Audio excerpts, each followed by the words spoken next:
Quelle belle histoire j'ai à vous raconter aujourd'hui qui va intéresser beaucoup de commerçants et d'hommes d'affaires. Je vais vous raconter l'histoire de Lev Levayev. C'est un riche homme d'affaires israélien connu dans le monde entier qui a fait fortune dans le diamant. Lev Levayev est un homme qui fait beaucoup de chesed, il est très généreux, dans le monde entier, et en particulier chez les juifs, les pauvres et surtout les malades, et aussi ceux qui se consacrent à étudier la Torah. Lev Levayev n'est pas un érudit, n'est pas un Talmid Chacham, mais il connaît la valeur de la Torah, il connaît la valeur du Shabbat. Écoutez cette belle histoire. Il y a 20 ans, Lev Levayev a acheté le centre commercial de Ramat Aviv, un des quartiers de Tel Aviv. C'est l'un des plus grands et des plus luxueux centres commerciaux d'Israël. Au moment de l'achat, Lev a notifié plusieurs clauses dans le règlement du centre. Quelle était la première clause ? Le centre commercial sera fermé Shabbat. Et là, le maire de la ville le convoque aussitôt qu'il a écrit cette clause. Il lui dit « Dis-moi, qu'est-ce que tu fais ? Tu sais qu'on est à Tel Aviv ? Tu sais que Tel Aviv fonctionne 7 jours sur 7, 24 heures sur 24. Il y a toujours de la vie ici.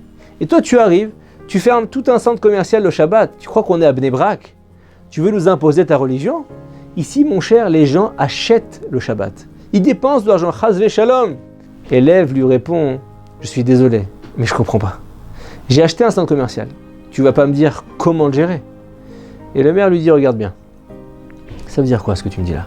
Tu ne comprends pas. Il y a une municipalité ici. Tu es à l'intérieur de Tel Aviv. Ce n'est pas une maison privée. Tu n'es pas chez toi dans tout Tel Aviv. C'est très simple, il lui dit le maire.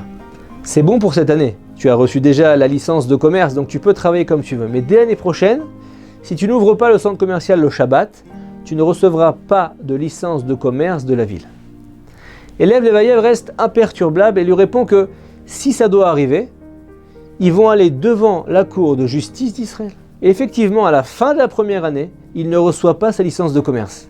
Et comme convenu, il attaque la municipalité de Tel Aviv. Et là, Aaron Barak, le très connu président de la Cour suprême d'Israël, est le juge dans cette affaire à l'époque. Lev Levayev, dont la fortune s'élevait à l'époque à des centaines de millions de dollars, aurait pu se défendre par une brochette d'avocats spécialisés, parfaits, extraordinaires, ce que vous voulez. Mais écoutez, regardez ce qu'il a dit. Il a dit au juge « Je viendrai seul, Dieu est mon seul avocat dans cette affaire ». Et voilà qu'il est debout devant le juge Aaron Barak qui commence la séance de jugement en disant « Lev Levayev, j'ai reçu des éléments et on a procédé à des vérifications à la municipalité. Dans un périmètre de 5 km autour du centre commercial, il n'y a pas un seul homme qui se promène comme toi avec une kippa sur la tête. On a fait des vérifications.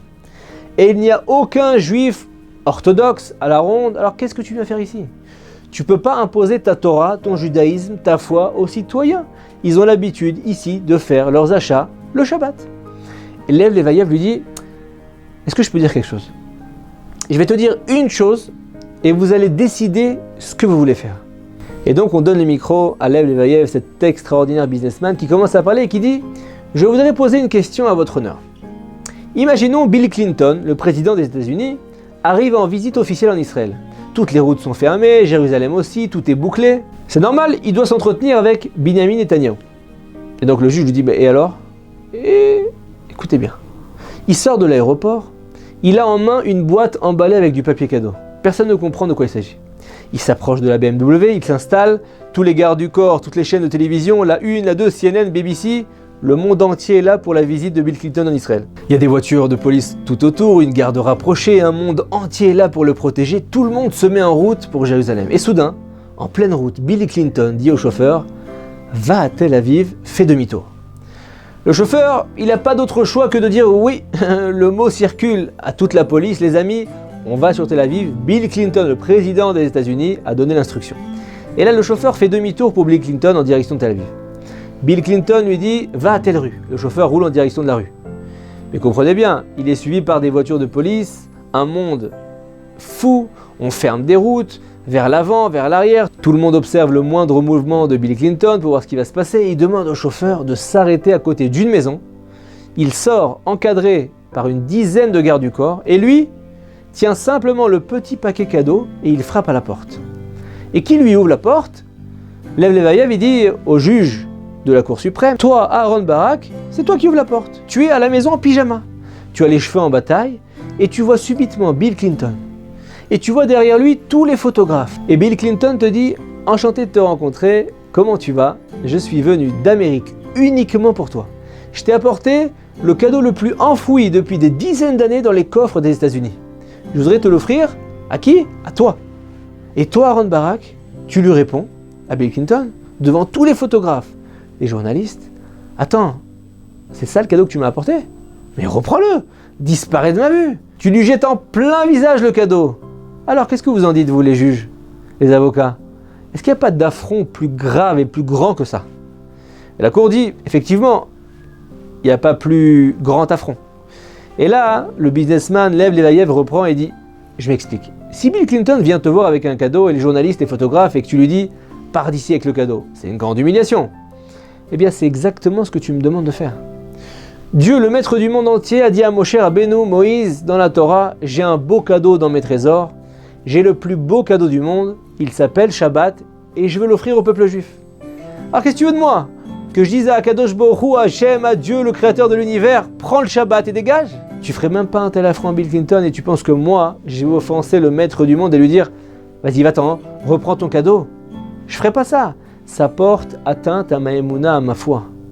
Maintenant, écoutez le dénouement du jugement. Aaron Barak, le président de la Cour suprême de justice d'Israël, a priori pas religieux du tout, lui répond « J'ai jamais entendu un truc pareil. Tu m'as convaincu, tu nous as convaincus, j'ai même pas besoin d'entendre les arguments de la municipalité. Je statue que tu as le droit de fermer le centre commercial de Ramat Aviv le Shabbat. Ce centre commercial ne fonctionnera pas le Shabbat. Et c'est pas fini. Dans le journal Globes, c'est le journal financier israélien édité en hébreu et en anglais le plus ancien et le plus diffusé en Israël, chaque année dans ce journal est mentionné le centre commercial qui fait le plus de bénéfices dans l'année. C'est lequel? Eh bien cette année-là, c'était le centre commercial de Ramat Aviv qui a fait le plus de bénéfices, plus d'argent pendant les années où Lev Levayev en était le propriétaire. Pas qu'une année, plusieurs années. Et parmi tous les centres commerciaux d'Israël, il a été le plus rentable.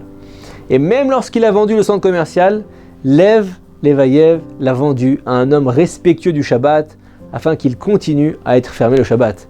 Comme c'est marqué, celui qui garde le Shabbat le gardera. Shabbat Shalom.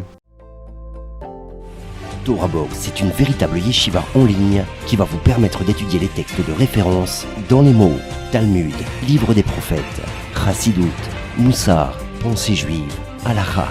Des dizaines d'œuvres disponibles avec pour chacune d'elles un enseignement adapté. En un seul clic, où que vous soyez, à n'importe quelle heure du jour ou de la nuit. Étudiez enfin tous les sujets que vous avez toujours rêvé d'approfondir.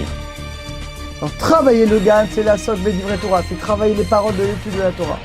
Et c'est quoi garder le GAN? C'est l'ishma, mitzvota, de garder les mitzvot. Aujourd'hui, la Torah n'a jamais été aussi proche de nous.